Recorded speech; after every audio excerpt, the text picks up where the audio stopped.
welcome to the Omni-Win Project Podcast. My name is Duncan. I am a conflict transformation catalyst, the creator of the Omni-Win Project, and I'm your host.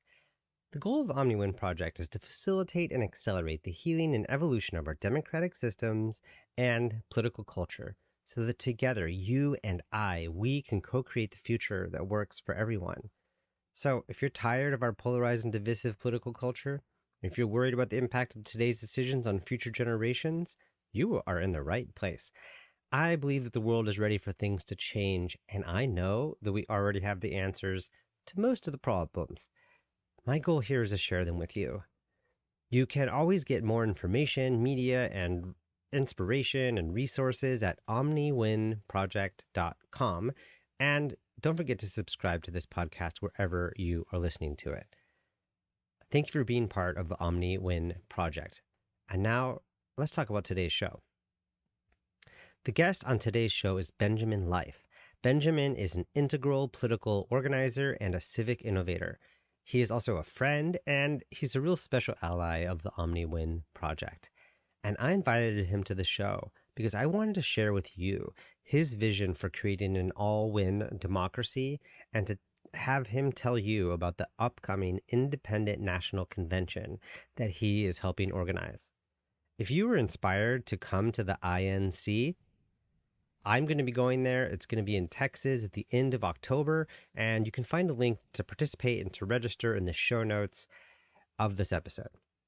So in this conversation, Ben and I talk about what it means to declare independence from the two-party system, for us to take responsibility for our country, and to build a future where we not only survive, but thrive.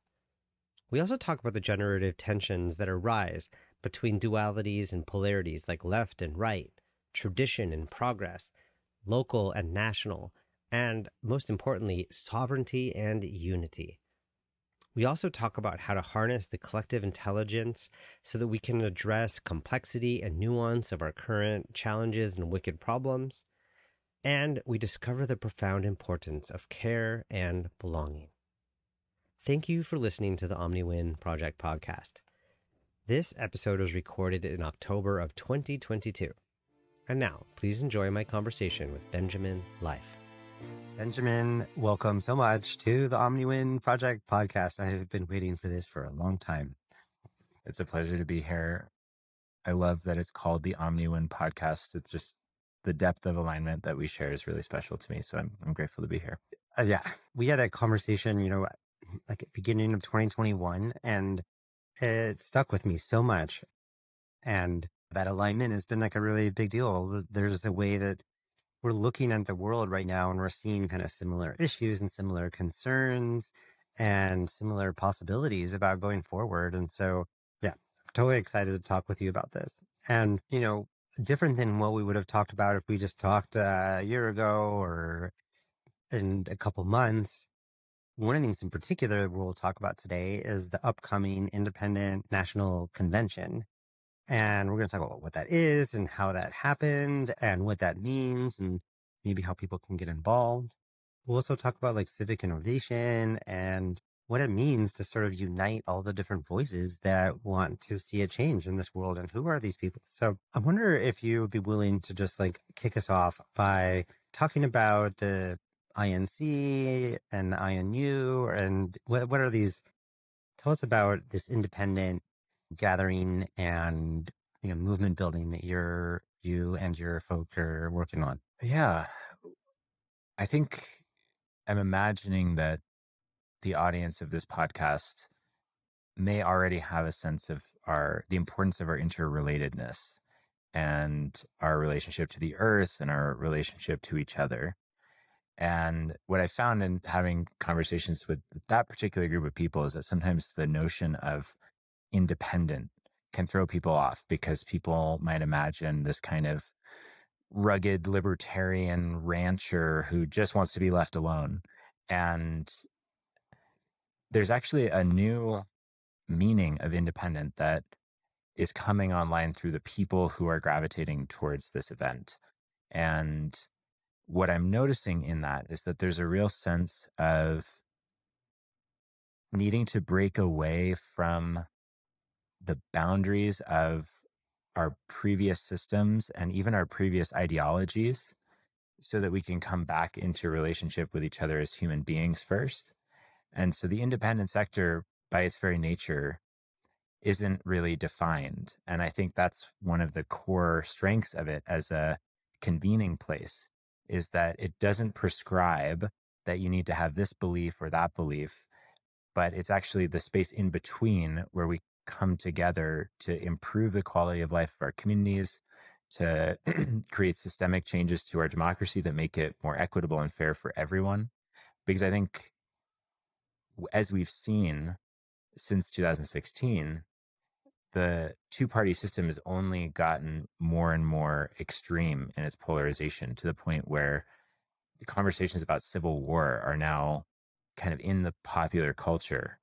And so I think people are increasingly aware that continuing to play inside of that game isn't going to get us to the outcome that we all want. And so everyone who's waking up to that realization is coming to this event or is invited to this event. Yeah, that's the intention. Yeah, thank you. And I know that we'll probably just keep on unpacking this concept for a while because there's a way that being independent, like, oftentimes, I would even notice like some members of my family, they're kind of conservative, but they're calling themselves independent because they're frustrated with the system. But one of the things that I'm really noticing is like this core idea here is not only is it frustration and kind of I'm done with this two-party system that's going to either destroy us or is just at best just totally ineffective. But then there's also like this, there must be a better way, right? There must be some other way of doing this.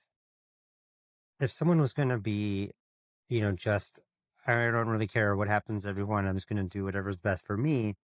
That's fine. Then it doesn't need to be a political identity. You don't even have to care about politics, right?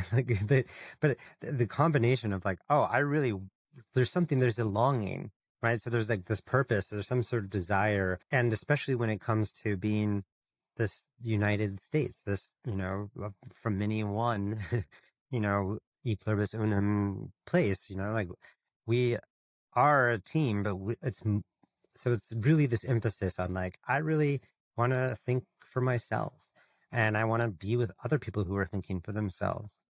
And there's, of course, this interesting like dynamic tension between like independence and being in community or having agency or versus, being part of a collective or, having freedom versus like having the restrictions that come with relationships. And this is like this always self and others of this infinitely complex tension that we're always having. So there's this independent national union. So I don't know, I'm curious your thoughts about like that tension between like we're united in our independence, like that and how are you thinking about bringing together all these different people's perspectives? Because it's probably a motley crew, right? It really is. Yeah. And I want to get to that. And I want to also go back to one of the other things that you said just before that, because I think it plays in well. Is there's a way in which we have, those of us who've woken up to how dysfunctional the system is. I know that I personally went through a process of opting out entirely. And I think there is that kind of thread of, okay, let's just go start the eco village and we'll weather the storm of systems collapse. Or even maybe less intense than that. Just, I'm going to just not care and go on with my life. And I think that as things intensify, it's clear that because of globalization, because of the extent of the extraction and the harm to our environment, there's nowhere to opt out to. And so I think this is a movement for people who are realizing that there's actually nowhere to opt out to. And part of opting out means actually like opting into a new system and actually bringing your leadership to making a system that is inspiring to engage in politically. So then what is that thing that we're opting in for?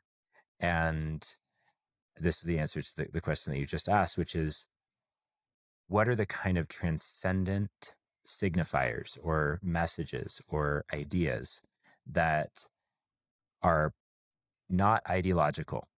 And there's actually a kind of narrow band of things that are inherently intersubjective. And I'm using some academic-y language, and I can unpack what each of those things mean. But intersubjective has to do with, I'm having my experience, you're having your experience.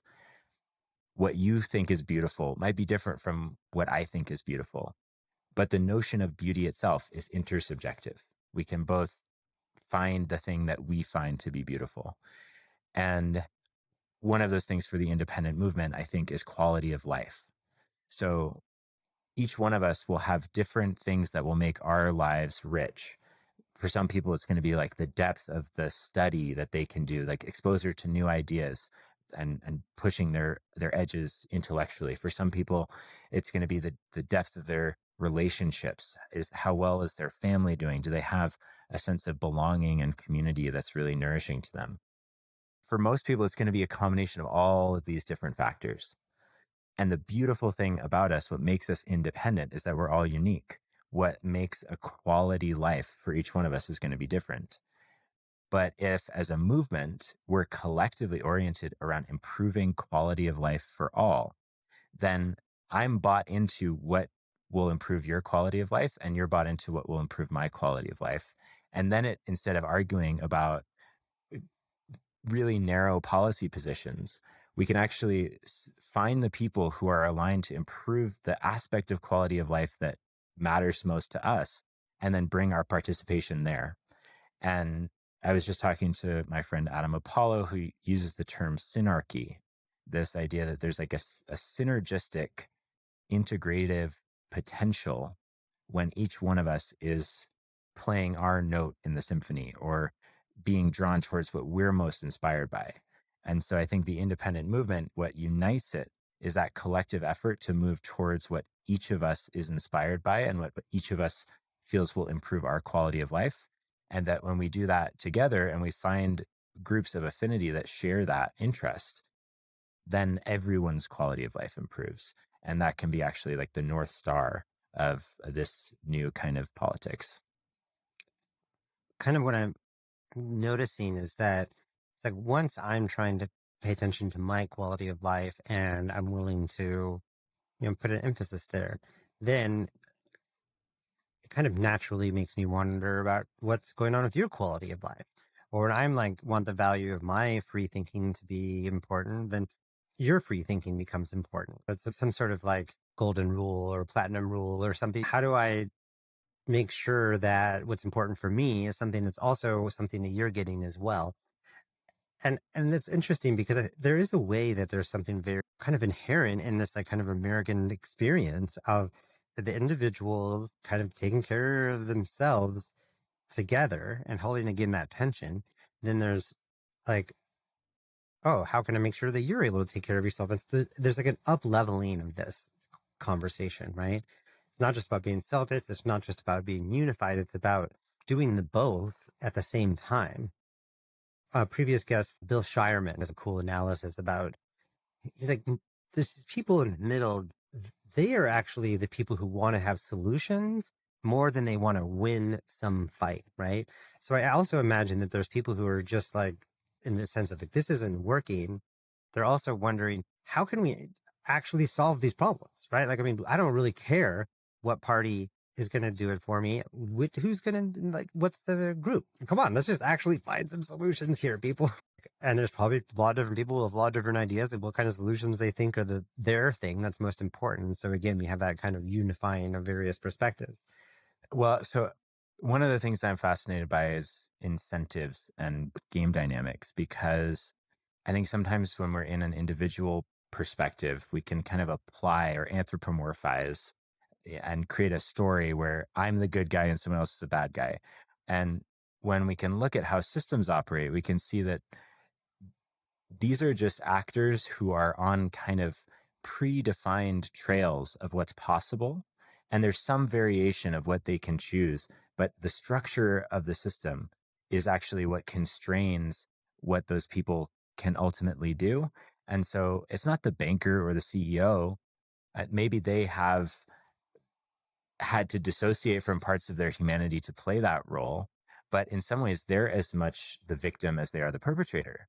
And so when we kind of pop out of that us and them frame and we look at the Democrat and Republican parties and the way that money and power work in our current system, it's actually no surprise that the Democrat and Republican Party are incapable of solutions, because the way that they got to power in the first place was through the donations of the large corporations that themselves had to consolidate power through extractive means that took advantage of people and then reinforced that advantage through their emphasis in the political system. And so the Republican and Democrat parties, as far as I see them, are basically like the executors of this broken economic system that we have. They're just the ones keeping the lights on and passing the bills that ensure that that system remains intact. And so the solutions, I don't feel, are actually ever going to come from those two parties, because they have no incentive to do anything other than what they're doing, because they're the only game in town. And every 4 years, they point the finger at the other guy and they say, that's why this is broken and wrong. Not realizing, most people not realizing that it's actually the entrenchment of the two against each other that keeps the whole thing intact. And so at some point, we're going to need to look for solutions outside of that system and stop hoping that, okay, if we just get the Senate, the House, and the executive, then something different will happen. We've seen that that doesn't actually produce those outcomes. And even really well-intentioned people, like, I was really excited when AOC got elected. I was like, this is a millennial who's really into social justice. She's going to assert that value system into the Democratic Party. And what we saw was that almost immediately she was kind of subsumed by the infrastructure of the Democratic Party, which has very clear stipulations around how money is raised and used. And if you want to continue to rise up inside of that system, you have to play by the rules of that system. And so even someone with really incredible intentions can go into the Democrat or Republican parties and not even be able to affect the change that they as an individual want. And so I've looked at all these game pieces, and people can check my math and see if they want to continue to try to reform inside of these two parties all they want. And I would support people who feel inspired to do that. But from my best analysis, the actual solutions are never going to be able to come from the Democrat or Republican parties. Yeah, I totally agree. And what's interesting is to think about this game dynamics part. And it also reminds me that right now the incentive, in this two-party system is to try to beat the other side, prove that they're wrong, or show how they're the problem, which means that the whole thing right now is dependent on the problem, right? Like if they actually solved anything, they wouldn't have a campaign platform anymore. And that's an interesting challenge. We see that, right? And I always think about like this weird thing that happens in our politics where people think that like, okay, once we win the House and the Senate and the Supreme Court and the presidency, then we will win.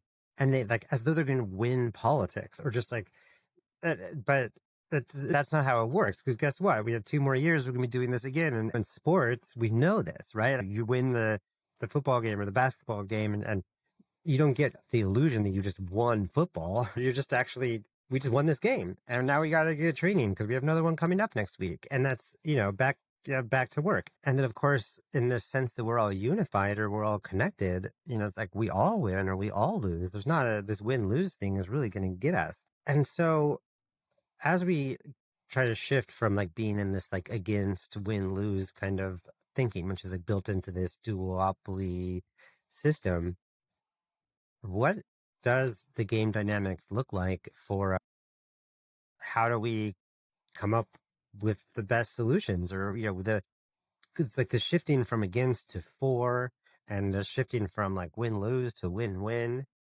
How do you see what are the new rules of the game that make that kind of thing play out?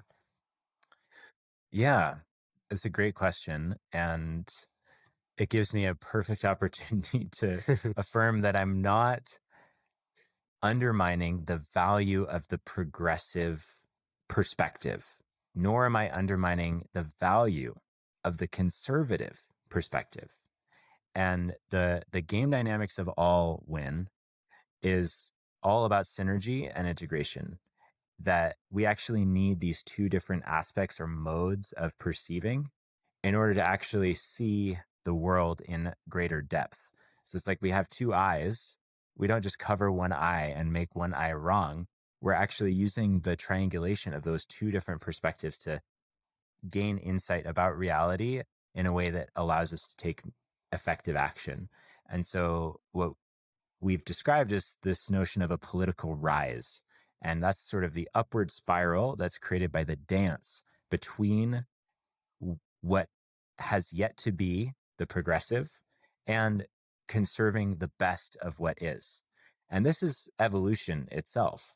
Evolution is constantly experimenting, constantly conserving the innovations that it's come up with that help it do a really incredible thing. It's why we have the majority of our DNA we share with trees, because there's some fundamental things that life just got right, and then the variations just got finer and finer.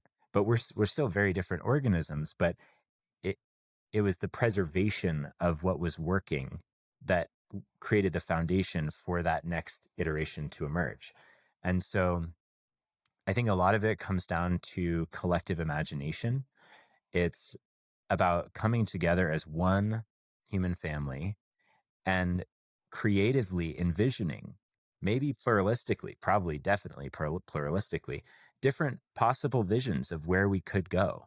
And then running different experiments in different places. I mean, this was the idea of America in the first place. The states were supposed to be the laboratory of democracy. I would say we can localize that with blockchain and certain decentralized protocols.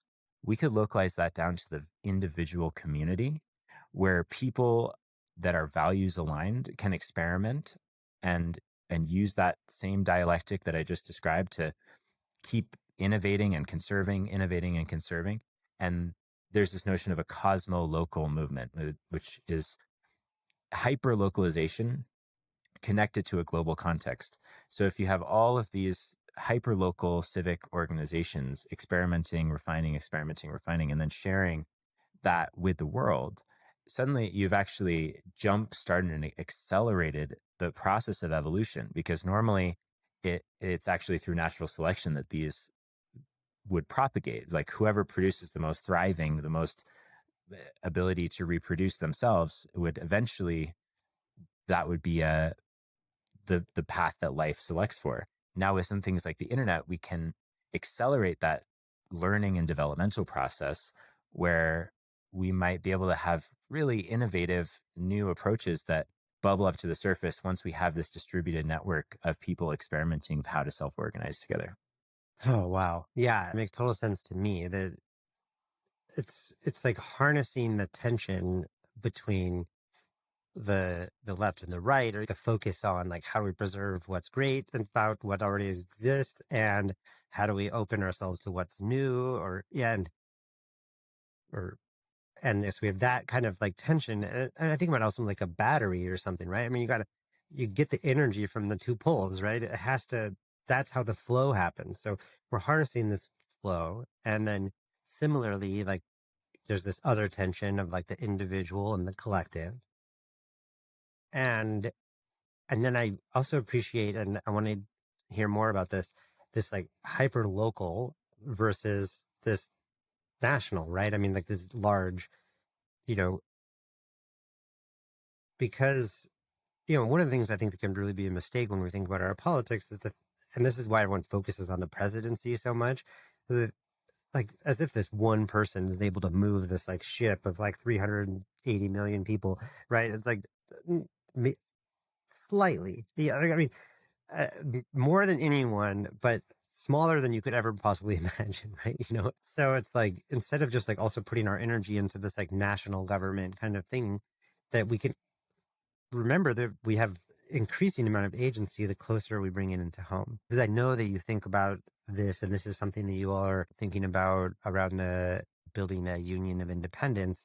There's like a big conversation about the local work. Can you just unpack some of like what some of that vision looks like right now? Or Yeah, I do think it is interesting to look yeah, at Jordan Hall's description of Gregory Bateson's writings on Alcoholics Anonymous, because what Gregory Bateson was noticing about AA was that they got a core set of principles right that allowed for that process to scale.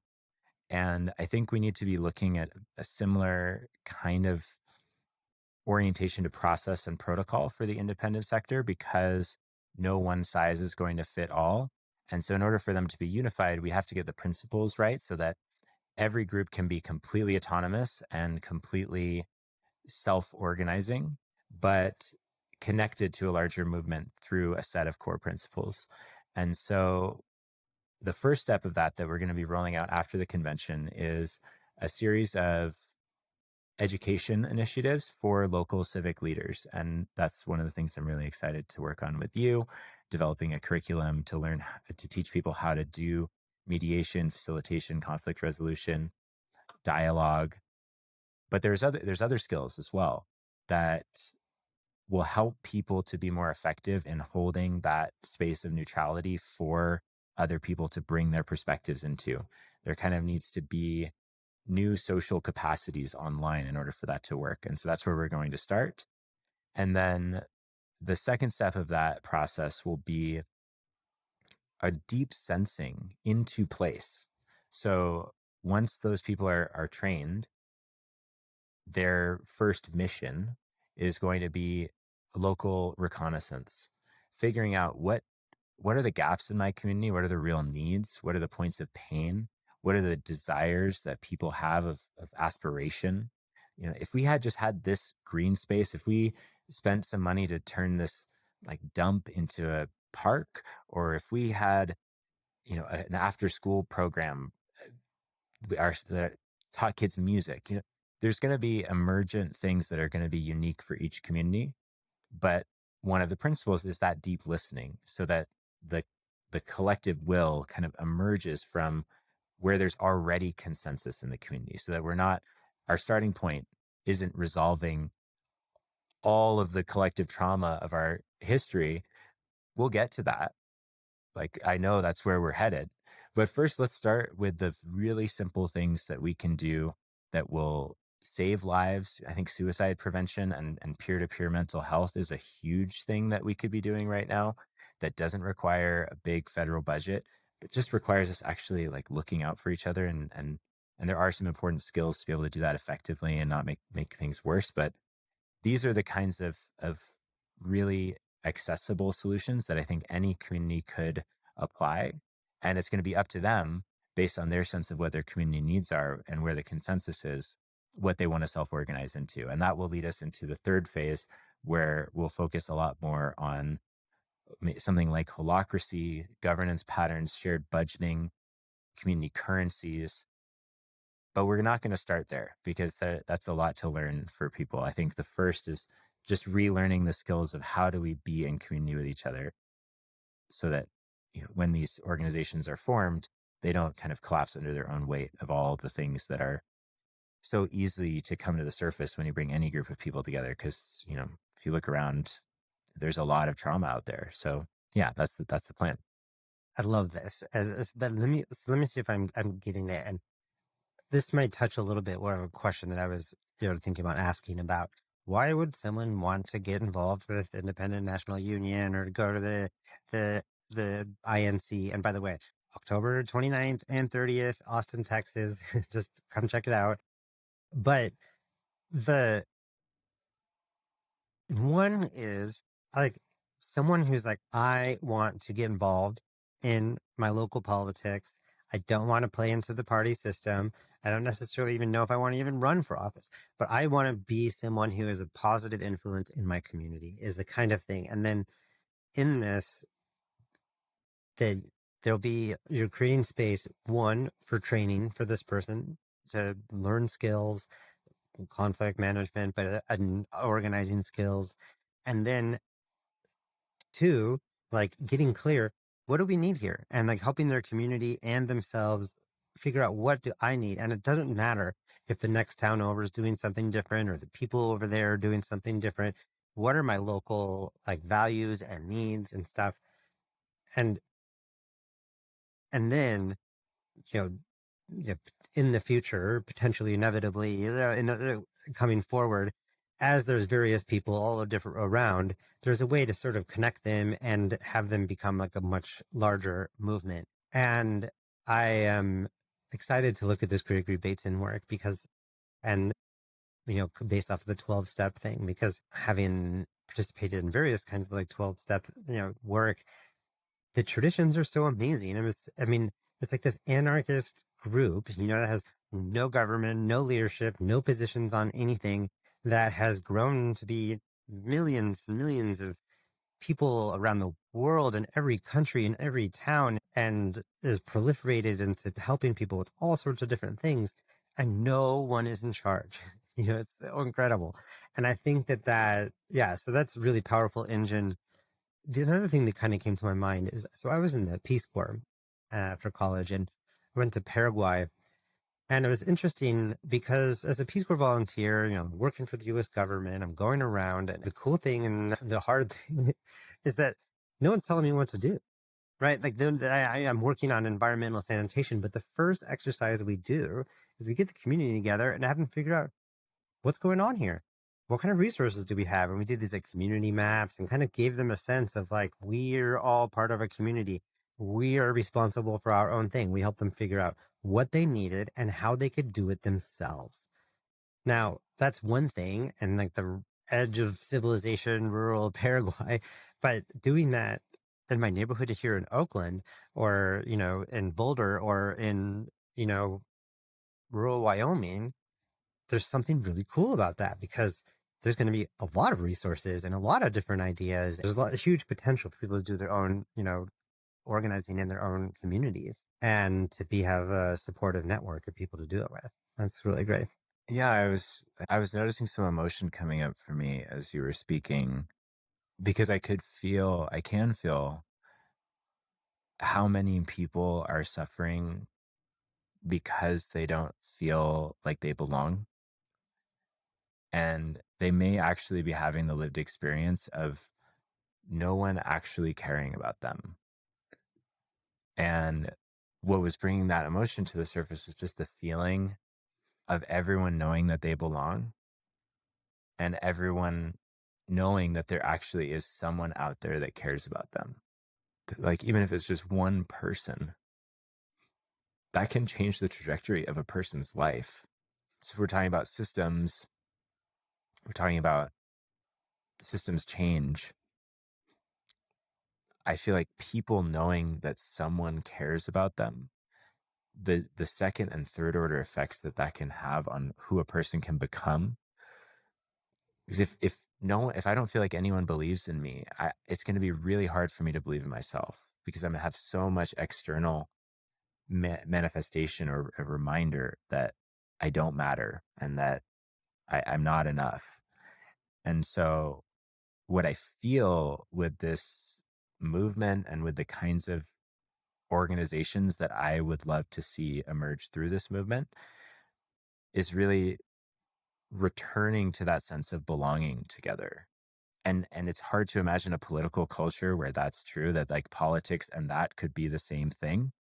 But to me, that's where I'm bringing my leadership to inspire us towards that. That's possible.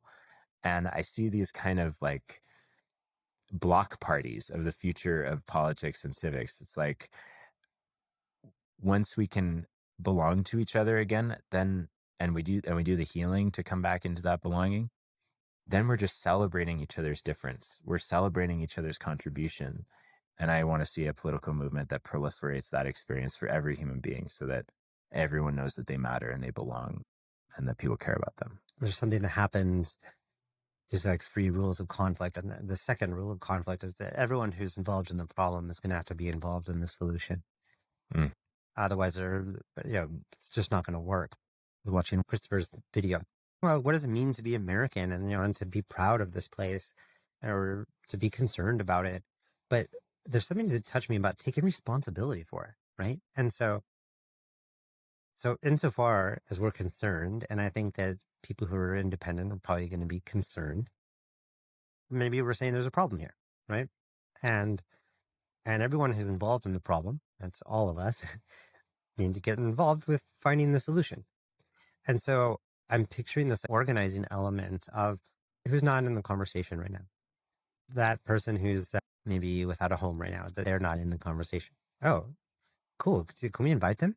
What about that person who lives in the house down the street we haven't seen, that maybe doesn't know? Almost just like that sense of belonging. And there's this organizing element of being like, let's make sure that we're building something where we know that everyone belongs. We're not excluding anyone based off of anything, right?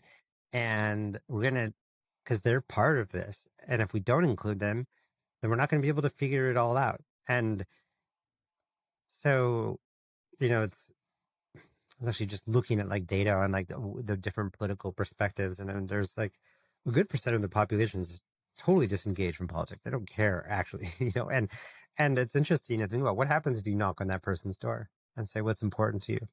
What do you want to see?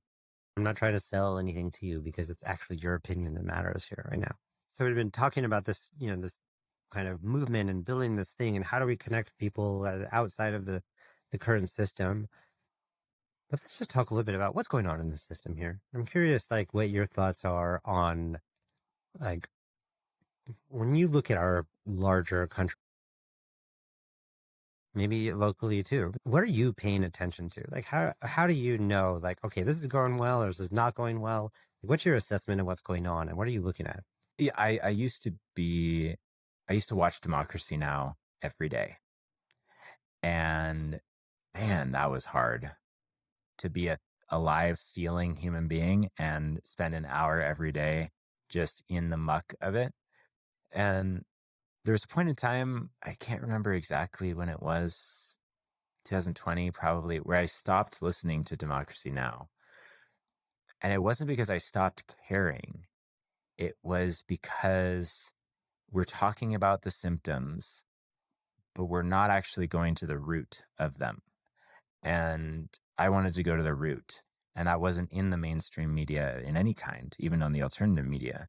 And it would come up in little bits and pieces. And so it's hard to pay attention to the kind of political circus that gets put on as the kind of front of house entertainment to keep people distracted from what's really going on. Because it's almost like being in a surreal waking dream. Like, how much of this is for show? How much of this is real? How much of this is affecting real people's lives? And how much of it isn't? And without really being able to discern that, it creates this kind of hall of mirrors effect of like, I know that I can't just take it at face value because I know that I'm being lied and manipulated. And I can't just ignore it entirely because there is real stuff happening behind the curtain there. And so I try to not see things through any kind of dominant narrative because I know from my own lived experience how painful it is to realize you've been manipulated. And so there is that kind of independent spirit. It's like, I'm not going to let that happen again. I'm not going to just consume those narratives blindly. But you can't just opt out entirely, as said before. So the way that I approach it is I look for the drivers of certain patterns and kind of outline sort of the corporate Republican, corporate Democrat system before. There's some more that could be said about that around how both parties are using their power to prevent other parties from accessing the ballot. There's deep systemic changes that could create different gaming dynamics. So ranked choice voting, for example, creates a totally different set of game dynamics and can actually increase collaboration between candidates that are similar in perspective. But to be honest, I'm focused on what happens after because I see that the emperor is wearing no clothes. I have done my research on existential risk, and there's 1,000 different ways that this whole system economic and political, can come crumbling down. And so at this point, I'm not even worried about forcing it to crumble. I don't actually think we're going to need to do that. I think it's going to crumble under its own weight. And so, kind of rearranging the deck chairs on the Titanic kind of a vibe. Let's actually start building the lifeboats. And that's how I'm orienting to this kind of civic operating system is if global supply chains can no longer supply the things that people need for their everyday survival, there will be an actual evolutionary imperative and human imperative to meet more of people's needs locally, because that's what's going to be available. And regardless of whether or not things get that bad, that's the kind of orientation that I'm bringing to what matters to focus my energy on right now is developing the movement and the technology and the culture that will allow those lifeboats to function so that people can survive and eventually thrive. And I feel like the fundamental principles of the next civilization will be rolled out by being embedded in the things that we use for our survival as this current system collapses. Oh, wow. Those collapses. It's a recurring theme on this podcast. And yeah, this is part of where we have a lot of alignment. No one's asked me my question that I love asking about what are you paying attention to? But for me, it's that narrative, right? Like what are the patterns? What's the narrative? What are people saying about things? And it always looks dark for me when people are focusing on like, well, we beat them or they're going to lose or they're the problem. And it's like, okay, that's not actually the issue here. And as long as we're pointing our fingers at each other, we're not actually dealing with the serious issues that we have. And there are so many, as you say, like we have multiple existential threats, coming down the pipe. Meta crisis is here. And it's like, as long as we keep on playing. And so the approach that there's so many things that are beneficial to do in the short term, right? Like you will get benefits from doing this now, right? If you focus all of your political campaign on like talking about how bad the other people are, and then you're gonna win. It's like, but if that's all you ever do, then you're not actually going to become a productive government, And so, and then there's long term implications. So there's like it's evolutionarily non viable to keep on doing these approaches that are in the human lifetime beneficial, right? So we have all these pieces, and I like that you answered kind of my next question, which is like, what do you see as the possibility, or where would you like to see things go? And it's like building the civic culture, the infrastructure that helps us survive and thrive now. Like, and really what I'm hearing here is just like building a local and networked, community that helps us now and it helps us in the future, regardless of what happens. I know specifically with the INC or the Independent National Convention, you're organizing a delegate group of people who are thinking about different kind of civic innovations, and I'm part of that group. And what are some of the civic innovations you see in the future? Like what are some of the things that help us survive and thrive, now and beyond? Yeah, there's a few that I'm really excited about. One is community currencies.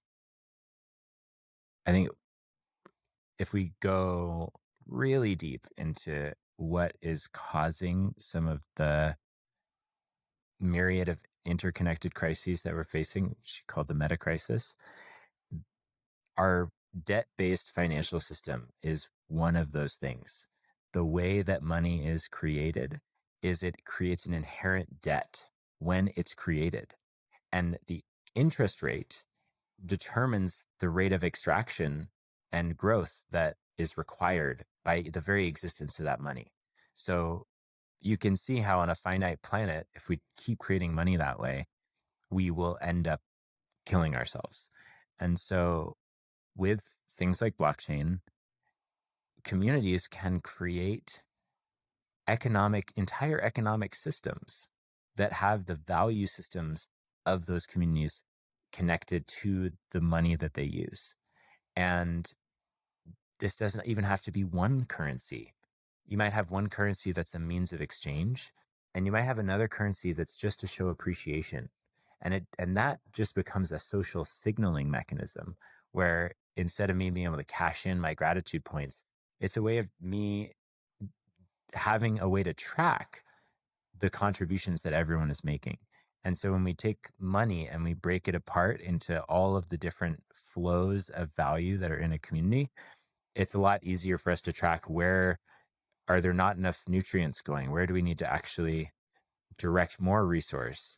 And then it enables us to function more as like a multicellular organism that's signaling to itself where the needs are. And that money just kind of flattens all of that out. And it brings the agency back to the communities of like, what is the value system that we want to encourage? So maybe we want to subsidize certain activities or ways of doing business or core needs that we've decided as a community we all want to support. So that's one of them. I'm also really interested in the role of artificial intelligence. I have a friend who goes by Speaker John Ash, who has created an AI that uses OpenAI's algorithm to train on different data sets. And what I can see as a potential in some of these really hard, intractable differences of perspective, having an AI that can help reflect back a potential synthesis, or maybe even in the language of another perspective. So there's this kind of ability to use AI as a tool to translate and integrate perspectives that I'm also really interested in. And that can also be applied to deliberative decision making, where people can input their preferences into something like Othello, and an AI can actually look for combinations of outcome scenarios that would meet the most needs of the most people. So ways of popping out of this kind of first past the post, very rudimentary voting system. It actually, I'm noticing the pattern in all of these solutions that they're the same in that they're all trying to provide a higher degree of granularity and complexity of signal so that we can use that signal. We were talking just before about how absurd it is that we elect candidates, like individual people, to represent tens of thousands, hundreds of thousands, millions of people, and that I have to proxy my agency to that individual. Like, they don't even know me. They don't know what my value system is or what I care about.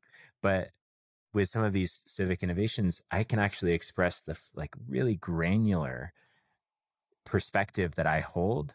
And we can use technology to actually have not just representative people, but representative outcomes that are able to have represented inside of them the needs and perspectives and interests of all of those constituents. Well, I'm really appreciating them. That's like recognition of like all the common thread, because the issues we're facing are complex, wicked problems that are super, and they're going to need nuanced perspectives, and they're going to need a lot of perspectives in it. And, as you were saying, it's like the left eye and the right eye, but we need not just the left and the right, but we need all the different perspectives looking at whatever the issue is. And so we need to have, so the issues that we have are, they're not yes or no binary choices, and they are going to require very nuanced thinking. And our system right now is just like being like black or white, it's just like, no, it's not even just like that we need gray, but we just need a lot more pixelation in here, right? There's one of my favorite pieces called The Story of Us. It's by Tim Urban, who does Way But Why.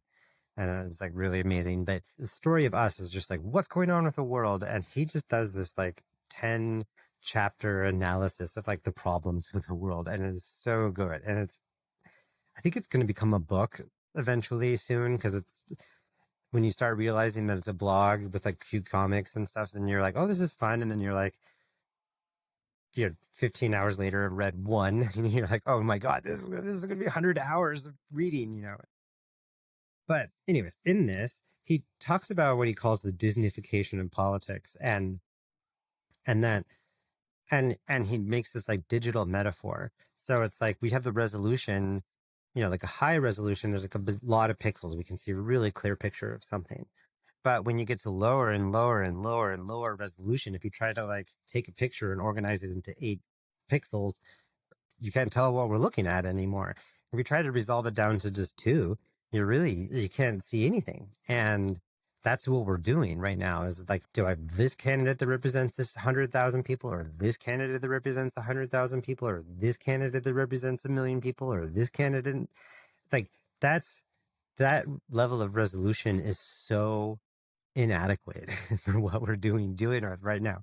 So having there be some sort of like blockchain community currency, and it's also like measuring like what needs are. But I mean, really what I hear is like, if you can get the individuals in the system that are on the ground being able to say, we need energy right here, we need something to happen right here, like that is how you're going to get it out there. And it's the same thing with like any corporation that's trying to have like the CEO make all the decisions. Corporations that are super nimble are the ones where the people who are on the front lines know what's going on. And if we can get a democracy such that the people who are on the front lines of things being able to move each little part forward without needing to move the whole thing, or pull the whole thing back. It reminds me of, that creepy thing where you talk about something and then it shows up on an Instagram or Facebook ad. Yeah. Yeah. And I've looked into it because my conspiratorial mind was like, they're listening. And I looked into it and I don't actually think they're listening.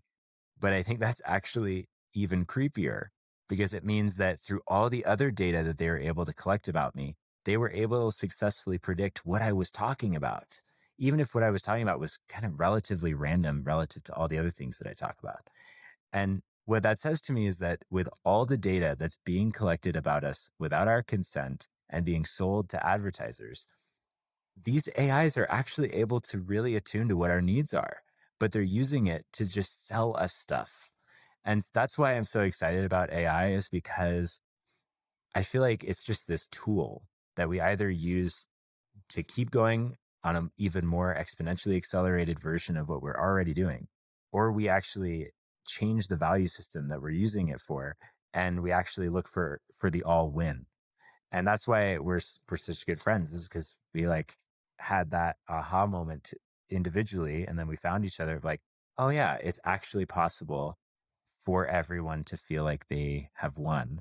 And it's almost like you just have to know that that's possible to then be like, okay, let's turn the wheel of this massive apparatus to actually look for what those wins are. And I feel like it's just that, it's actually that simple, because the tools are out there, the technologies are out there.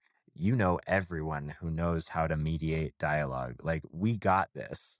We just need to have a shift in perspective and values to realize we got this. There's a couple like influences on this project. I mean, but one of the things that kicked me into gear was listening to Christopher, your brother, on Daniel and Thorson's Emerge podcast. And, he's talking about like, what is it going to take to create an all win kind of thing? And Daniel's like, well, I don't know. How is that going to look? And what's interesting is that, like, he was just making the point that like once we like lock in, so like we want to make sure that everyone wins, then all the cascading and benefits out of that are just untold, right? Because it's like, wait, hold on, this person's falling behind, this person's falling through the cracks. Wow, we just excluded this person. Like, well, oh shit. Well, we're trying to create the all win. So what do they need? Mickey Cashton, who was a previous guest on the podcast and talks about in the process of convergent facilitation, is like, you have to integrate the dissenters. The dissenters are a gift, right? So any person who's like, I don't think this is going to work. It's like, all right, everyone pause. What do you got? Okay, huh? Yeah, it looks like we didn't think about that. Like Whoops.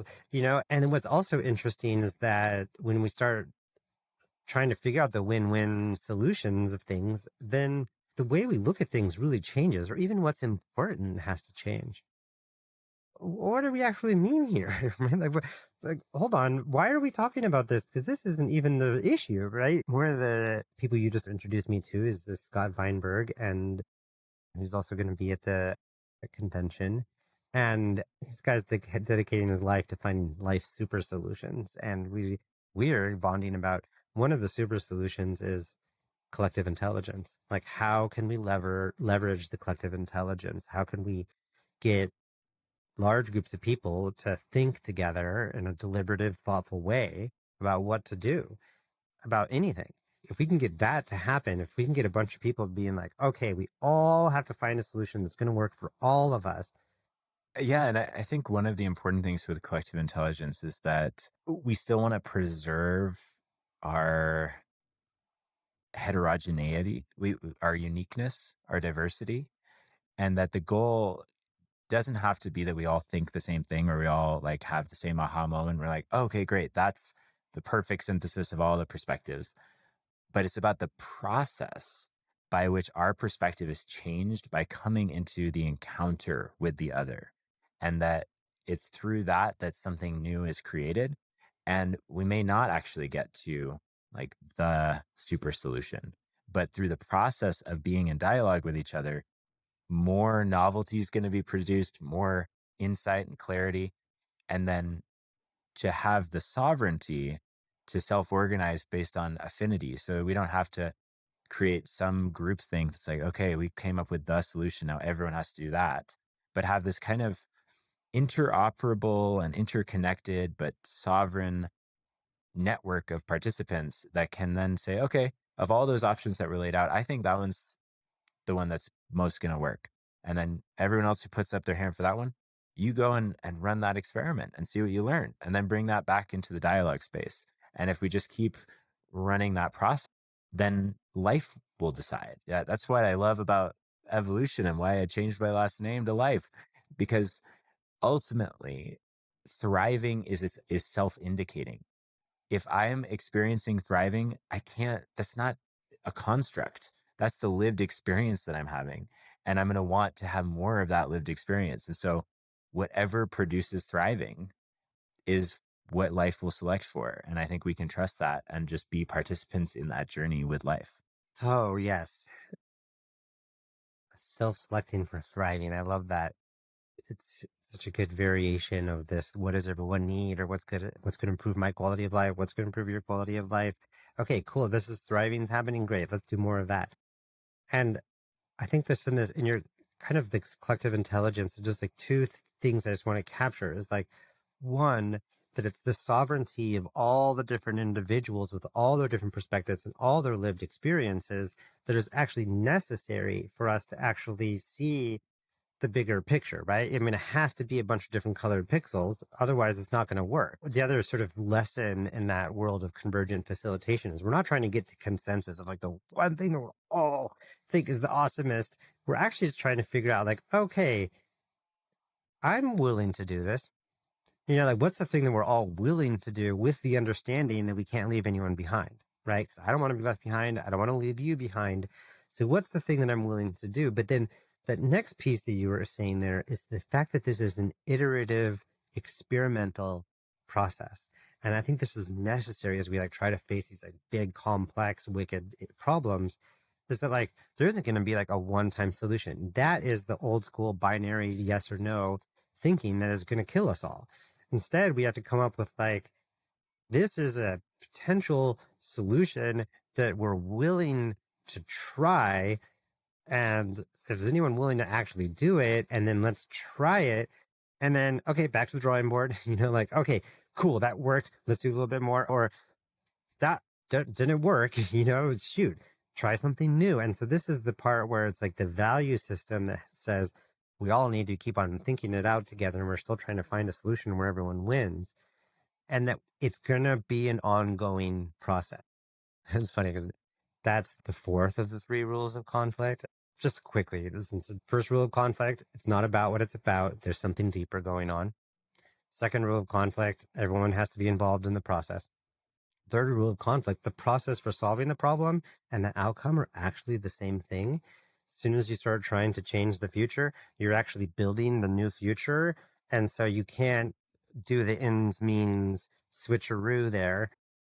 If you want a peaceful future, you got to have a peaceful process to get there. You can't be violent and then switch to peace, or, you can't exclude some people and then include them at the last minute, whatever. Yeah, just what you said.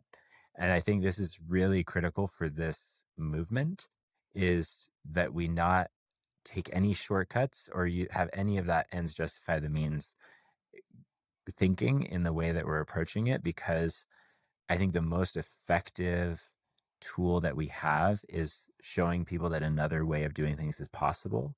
And I believe that when people are touched at the level of their heart by the lived experience of that, that's more than any argument that we could make about why they should or shouldn't be part of something, is because we don't have to make the argument. If they're having the direct lived experience of it just being more life affirming, you go home from a political event, you don't feel tired or spent. You feel like so alive and inspired and connected to people who care about you and want to see you thriving. And that's totally not like most of the other play. When I go into work in the morning, like I don't really feel like those people give two shits about me.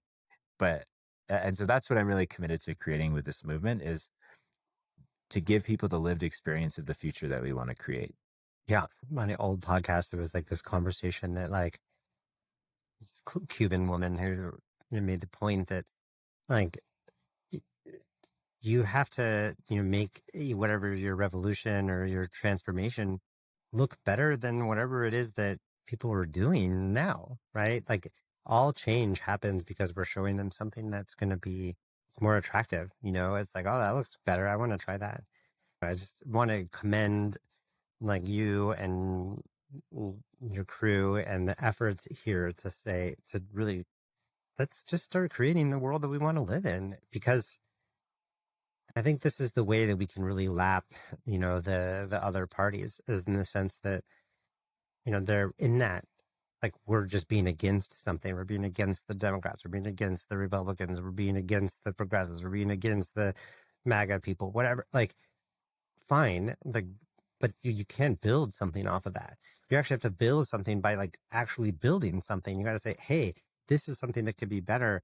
This is something we can do. This actually better and more attractive. And I can tell you're really dialed into that. Yeah, it was bringing up a lot for me. Just that over time, I've become increasingly less partisan. I went from being like very dyed in the wool Democrat left to then being like progressive anarchist, then anarcho socialist. And all the way down that spectrum, I still had an other that I felt superior to. And I actually felt like I went down that path because I was trying to wake up.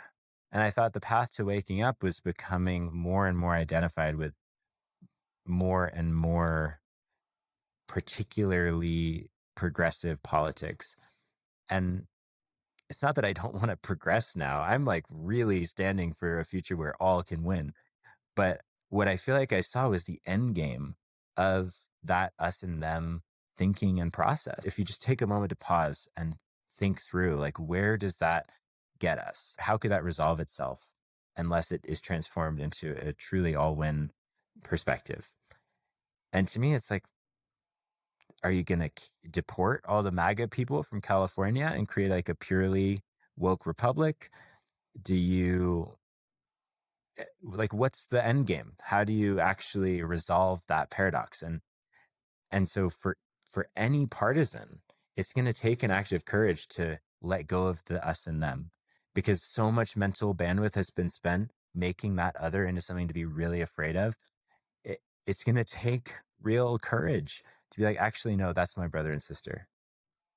I refuse to label them as other, even if they have views that I disagree with or I think are violent or horrific.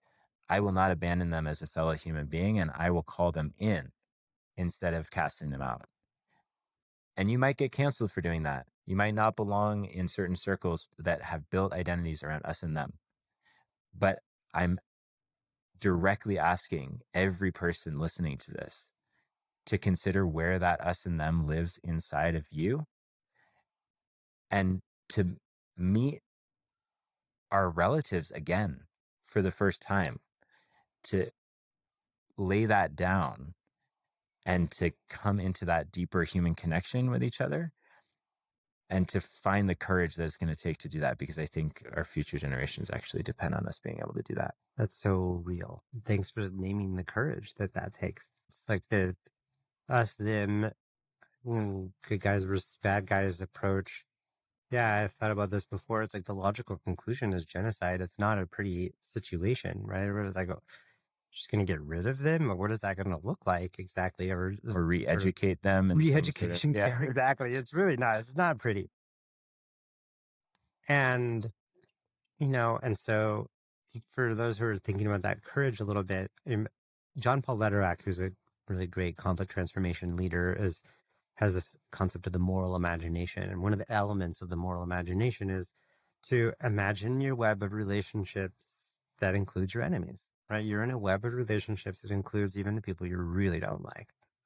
And I actually just was listening to Ibram X. Kendi, one of the head, leader in anti-racism, like probably, I don't know if he coined the term, but was really there with Malcolm Gladwell. And they were talking about Kendi is like, we have to believe that people can change, and he even gets worried about getting canceled sometimes because he's like, no, we got to support these people all the way to the end. And Malcolm Gladwell's like, yeah, even if it doesn't happen at the rate that you would like them to change, we have to believe in each other. And so, even if you're worried about, what about those people? Ibram X. Kendi says, don't worry, people can change. So just in case you needed a little affirmation there to make it easier. And I just want to add to that I'm not creating some sort of like moral or ethical equivocation of like, yeah, that racist person's racism is just as valid as this person's anti-racism. I'm not saying that. What I'm saying is that racism is rooted in the same intergenerational trauma that produces the system of violence, and that we all have a role to play in healing that underlying trauma that creates those perspectives. And we only can do that in connection. And so people who have gone through the healing that's needed to face their internalized racism, like we need those people to lean into connection with people who haven't healed that part of themselves, and not from a moral superiority, but from like, man, I know what that's like because I was born into that system too, and I didn't choose it either. And we can either heal this together or perpetuate it, but let's together make that courageous choice to heal it together. And I feel like the independent movement, because it is that third space that doesn't have a predefined political ideology, it's the space where the melting pot of America can actually engage in the kind of pluralistic healing that's needed in order for us to actually come back into relationship again. If this is exciting for people, how do they find out about this independent crew here? How do they get involved with the Independent National Convention? Yeah, so you can go to inc22.us to register for the live stream or get tickets if you want to come to Austin. And if you want to listen to the podcast that I've been doing, that I'm looking forward to having Duncan on, and has really been an incredible opportunity to tell the story of this movement as well as the civic innovators that are part of it, you can go to anchor.fm/together we rise. It's the Rise podcast. There'll be all the links for just like everything we've been talking about, and for you and stuff. You go to the show notes, come to the episode page. There's a whole ton of information, everything that we talked about. Yes. And if you're listening to this after the convention, which is October 29th and 30th, 2022 in Austin, Texas, but you still want to be involved in this larger movement context, you can go to the Independent National Union website. That's the organization that is putting on the event, and it's going to be the hub for the local organizing that rolls out afterwards. And that is inu.one. And you can tune in there for ways to get involved. Excellent. Benjamin, thank you so much for being here and for your friendship and for being an ally and helping create the all-win future. I am so grateful for this project and this podcast and our friendship. And I've been inspired by getting to know you. And I feel like we have a long lifetime of collaboration ahead of us. I look forward to it.